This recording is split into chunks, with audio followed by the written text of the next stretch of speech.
हाय दोस्तों, आप सभी का आपके अपने YouTube चैनल विशेषण में स्वागत है। आज हम लोग एंशिएंट हिस्ट्री का प्राचीन इतिहास का एक महत्वपूर्ण टॉपिक मगध का उत्कर्ष, आज उसी के विषय में हम लोग चर्चा करेंगे कि मगध का संस्थापक कौन था, मगध पे कौन कौन से प्रमुख राजवंशों ने शासन किया था, है ना। तो उसके विषय में हम लोग चर्चा करेंगे यहाँ पे, ठीक है। और यहाँ पे देखेंगे मगध मगध की जब बात करते हैं, मगध का उल्लेख कहाँ से मिलता है, तो मगध का उल्लेख जो है सर्वप्रथम अंगुत्तर निकाय बौद्ध धर्म का एक ग्रंथ है। अंगुत्तर निकाय में जो है 16 महाजनपदों का उल्लेख मिलता है। उन 16 महाजनपदों में सबसे महत्वपूर्ण जो है जनपद था आपका मगध था। ठीक है, सबसे शक्तिशाली जो है सम्राट जो आपका था, वहां पे मगध की बात करते हैं, ठीक है। तो आज मगध की बात करेंगे, मगध का संस्थापक कौन था। तो मगध के संस्थापक की जब बात करते हैं तो मगध का संस्थापक जो था आपका बृहद्रथ था। कौन था?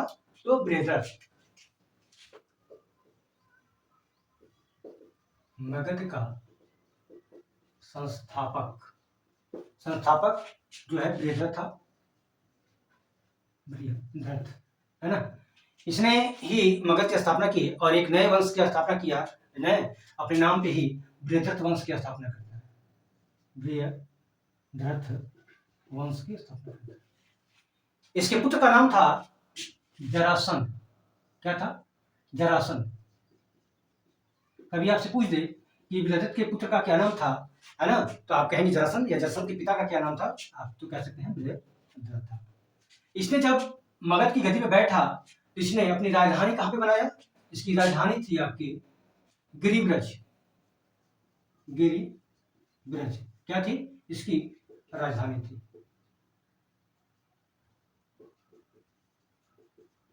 ठीक है। राजधानी कहां बनाता है? गिरिब्रज।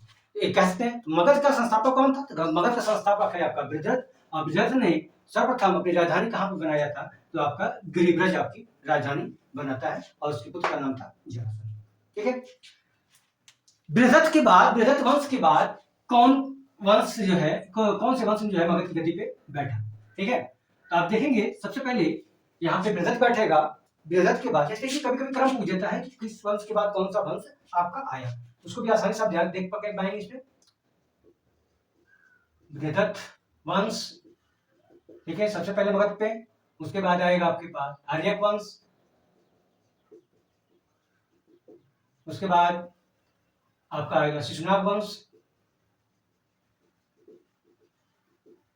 उसके बाद नंद वंश, और इसके बाद आप देखेंगे तो मौर्य वंश आएगा। तो कभी कभी क्रम लगाने के लिए आपसे कंपटीशन में पूछ देता है कि इनमें से कौन से सही क्रम है, वंशों का सही क्रम क्या है। इस प्रकार आप इसको आसानी से अगर देख रहेंगे, याद रहेगा, तो आसानी से इसको बता पाएंगे कि सबसे पहले बृहद्रथ वंश आएगा मगध की गद्दी पे, उसके बाद हर्यक आएगा, शिशुनाग आएगा, फिर नंद आएगा, फिर आपके यहाँ पे मौर्य वंश आएगा। आज हम लोग बात करेंगे मौर्य वंश। वास्तविक रूप से अगर कहा जाए कि मगध की गद्दी पे अगर किसी शक्तिशाली साम्राज्य है, पहला शक्तिशाली साम्राज्य किसका था, किस वंश का था, तो आप कहेंगे हर्यक वंश, ठीक है। तो आज हर्यक वंश की चर्चा करेंगे हम लोग। हर्यक वंश क्या है? तो हर्यक वंश की बात करेंगे तो हर्यक वंश का संस्थापक कौन था? तो हर्यक वंश का संस्थापक था बिंबिसार। क्या था? लिख लीजिए, बिंबिसार। बिंबिसार के पुत्र का नाम था अजातशत्रु। अजातशत्रु के पुत्र का नाम था उदयन या उदयन, कहीं कहीं उदयन देता है, कहीं कहीं उदय भद्र देता है, ठीक है। इसके बाद देखेंगे इसके 3 पुत्र थे। एक का नाम था अनिरुद्ध, दूसरे का नाम था मुंडक, और तीसरे का नाम था आपका नाग दशक, ठीक है। तो बिंबिसार, अजातशत्रु, उदयन, उसके बाद उदयन के बाद अनिरुद्ध, मुंडक और नाग दशक। तो पहला शासक था आपका हर्यक वंश का पहला संस्थापक कौन था? पहला शासक था आपका बिंबिसार, और अंतिम शासक अगर आप पूछे आपसे तो आप कहेंगे नाग दशक होता है। आप जानते हैं बिंबिसार को श्रेणिक के नाम से जाना जाता है। किसके नाम से? जैन साहित्य में इसको श्रेणिक के नाम से जाना जाता है, और अजातशत्रु को जो है कुणिक के नाम से जाना जाता है। तो कभी कभी क्वेश्चन आपसे पूछता है कुणिक किसका उपनाम है ना, ऐसे क्वेश्चन बनेगा कुणिक किसका उपनाम है, तो आप जानेंगे अजातशत्रु का, और श्रेणिक जो है आपके पास बिंबिसार का आपका है, यहाँ पे उपनाम है आपके पास, ठीक है। आइए हर्यक वंश। तो हर्यवंश का यहाँ पे इसका कार्यकाल क्या था, कब से कब तक हर्यवंश था, सब समय पीरियड देखेंगे आप। हर्यवंश, तो हर्यवंश का कार्यकाल था आपका 544 ईसा पूर्व से 412 ईसा पूर्व तक। अर्थात बिंबिसार ने जो है 544 ईसा पूर्व में जो है हर्यवंश की स्थापना की। यहाँ पे ध्यान दीजिएगा, बिंबिसार है और एक होता है बिंदुसार। तो बिंबिसार क्या है, बिंदुसार हर्यवंश का संस्थापक है। और बिंदुसार कहाँ मिलेगा, तो बिंदुसार जो आपका मौर्य वंश में मिलेगा। मौर्य वंश में चंद्रगुप्त मौर्य के पुत्र का नाम था बिंदुसार, अशोक के पिता का नाम था आपके पास बिंदुसार था, ठीक है। तो वहां पे बिंदुसार आपको मिलेगा और यहाँ पे आपका बिंबिसार है। इन दोनों में थोड़ा सा अंतर आप जानेंगे, आप कंफ्यूज नहीं होंगे। बहुत से लोग इसमें कंफ्यूज कर जाते हैं कि बिंबिसार और बिंदुसार। हर्यवंश, हर्यवंश संस्था को यहाँ बिंबिसार के बारे में, बिंबिसार सर्वप्रथम बिंबिसार जो है, बिंबिसार का जो विचारधारा थी वो क्या था, अपने साम्राज्य विस्तार के लिए जो है वो युद्ध पे विश्वास न करके वो शादी विवाह के द्वारा जो है अपने विवाह को जो है अपने साम्राज्य को विस्तार करने के लिए कोशिश किया हो, ठीक है। तो पहला ऐसा शासक था जो कि साम्राज्य विस्तार जो है विवाह के द्वारा जो है बनाने का प्रयास किया और कोशिश किया था वो, ठीक है। इसने सबसे पहले जो एक युद्ध लड़ा था, उस युद्ध का नाम था, उस युद्ध में के द्वारा जो है अंग को है ना जीत कर मगध में मिलाया। क्या किया, मगध में मिलाया। उस समय यहाँ का शासक कौन था, तो अंग का शासक था, उसका नाम था ब्रह्मदत्त। कभी कभी आपसे पूछ दे ये क्वेश्चन कि ब्रह्मदत्त कहाँ का शासक था, तो आप कहेंगे अंग का था। क्या था, अंग का शासक। इसने विवाह के द्वारा 3 शादियां की थी। 3 शादियां कौन कौन सी थी, एक शादी का एक पत्नी का नाम था उसके महाकोशला, दूसरी पत्नी का नाम था क्षेमा, और तीसरी पत्नी का नाम था चेलना, या कहीं कहीं पे छलना लिख देता है, ठीक है, जानेंगे आप। महाकोशला, महाकोशला कौन थी, ये थी कौशल नरेश प्रसेन जीत की बहन थी, ठीक है। कौशल नरेश प्रसेन की बहन थी। चेलना कौन थी, चेलना जो है चेटक, ठीक है, चेटक की लक्ष्मी नरेश चेटक की पुत्र थी। चेटक कौन थे ये, तो आप लिखेंगे लक्ष्मी नरेश कर लीजिएगा। लक्ष्मी नरेश चेटक की ये क्या थी, तो ये पुत्री थी। और क्षेमा कौन थी, तो क्षेमा जानेंगे मद्र एक जनपद था, मद्र देश की क्या थी, ये राजकुमारी थी। इस प्रकार इसने 3 शादियां की थी। महाकोशला से शादी के उपरांत इसको दहेज के रूप में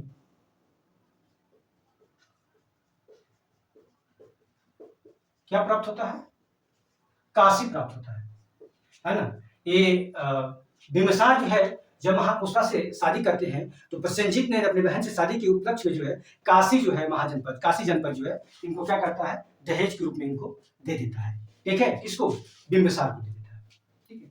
यहाँ पे जानेंगे आप कि इन्होंने एक शहर की स्थापना किया था, राजगिरी। तो यहाँ पे जानते हैं कि इससे पहले जो आपका बृहदत्त था, बृहदत्त ने अपनी राजधानी कहाँ बनाई, गिरिब्रज में।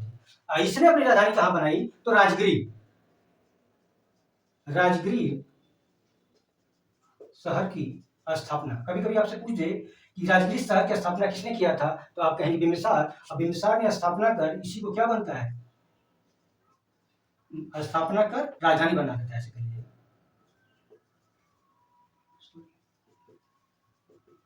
राजधानी बनाता है कौन, बिंबिसार। राजगिरी की स्थापना कर इसको अपनी राजधानी बनाता है। इसके बाद यहां बैठेंगे जब, इसके बाद देखो इसने क्या किया था, इसने एक और काम किया था। इसके राजवैद्य का नाम था, राजवैद्य, राजवैद्य का नाम था जीवक।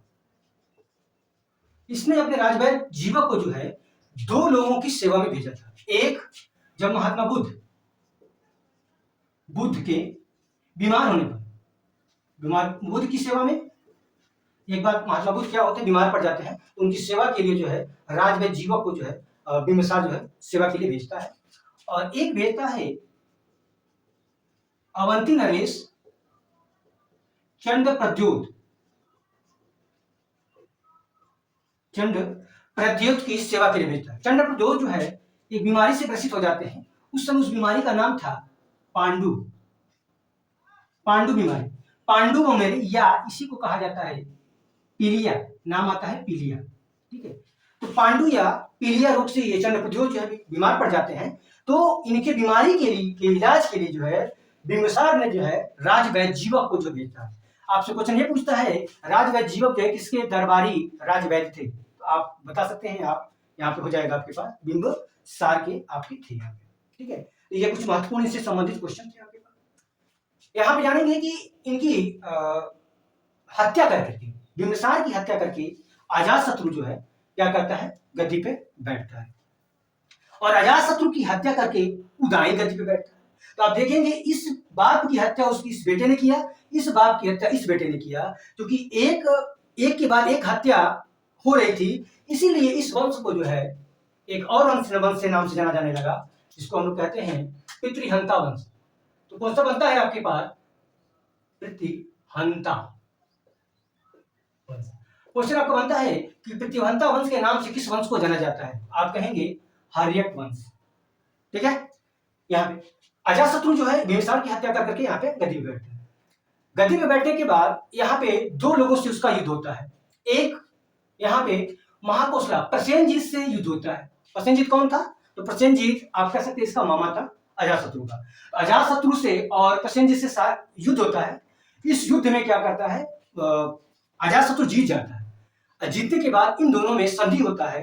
संधि के फलस्वरूप अजातशत्रु से आप प्रसेनजीत अपनी पुत्री वजीरा का शादी कर देता है। मिटा देना उसको।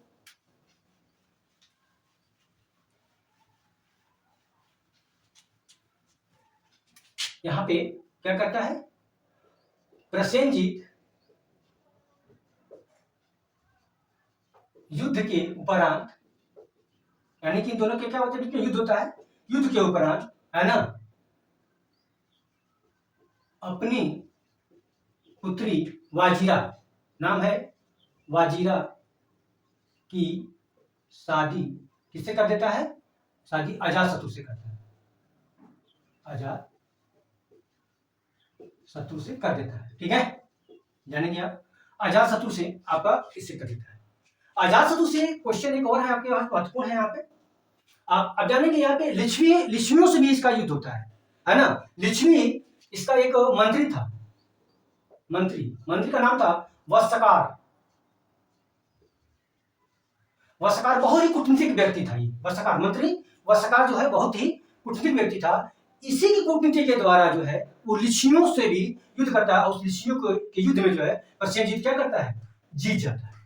ठीक है, तो आप जानेंगे वत्सकार मंत्री के द्वारा जो है कूटनीति के द्वारा जो है आप लिच्छवियों पे अटैक किया जाता है, लिच्छवियों से युद्ध होता है और लिच्छवियों को भी अपने से में वो जीत जाता है, किसी साझा से, वत्सकार के द्वारा।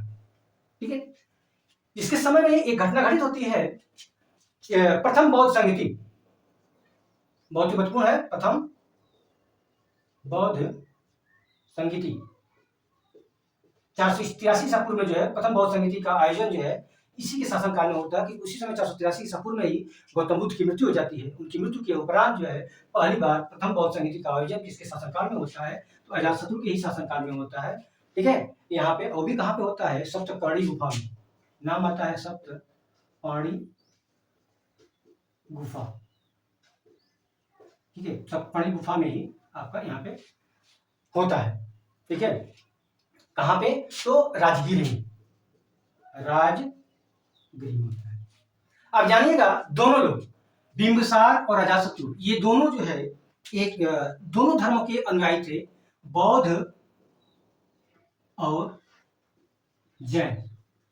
ये दोनों धर्म के ये संरक्षक थे, यानी दोनों धर्मों को ये मानते थे। कौन, अजातशत्रु भी और बिंबिसार। अगर पूछ दिया आपसे कि बिंबिसार किस धर्म का अनुयायी था, तो आप कहेंगे बौद्ध धर्म के भी अनुयायी था और जैन धर्म का भी अनुयायी था। अजातशत्रु भी बौद्ध धर्म और जैन धर्म दोनों का अनुयायी था आपके पास। ठीक है, यहाँ पे इससे महत्वपूर्ण आपको यही मिलेगा। ठीक है, उदयन से एक महत्वपूर्ण ये है आपके क्वेश्चन, उदयन जो है क्या करता है, उदयन जो है अपने पिता अजातशत्रु की हत्या कर जो है राजगद्दी पे बैठता है, मगध की गद्दी पर बैठता है। जब ये गद्दी पे बैठता है तो उसने एक शहर की स्थापना की, उस शहर का नाम था पाटलिपुत्र। क्वेश्चन आपसे पूछता है कि पाटलिपुत्र शहर की स्थापना किसने किया था, तो कहेंगे आप उदयन। पाटलिपुत्र या इसी को कुसुमपुरा के नाम से जानते हैं। क्या जानते हैं हम लोग? कुसुमपुरा।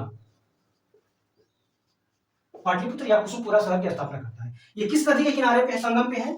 ये सोन और गंगा, गंगा नदियों की संगम पे जो है ये आपके स्थित है। सोन गंगा और गंडक नदियों के संगम पे ये आपका स्थित है पाटलिपुत्र और कुसुमपुरा। इसने क्या किया था? पाटलिपुत्र की शहर की स्थापना किया और राजधानी जो है, राजधानी क्या करता है, राजगीर से परिवर्तित करके पाटलिपुत्र यहाँ पे वो लेकर के आता है। कौन? उदयन। ठीक है, उदयन जो है।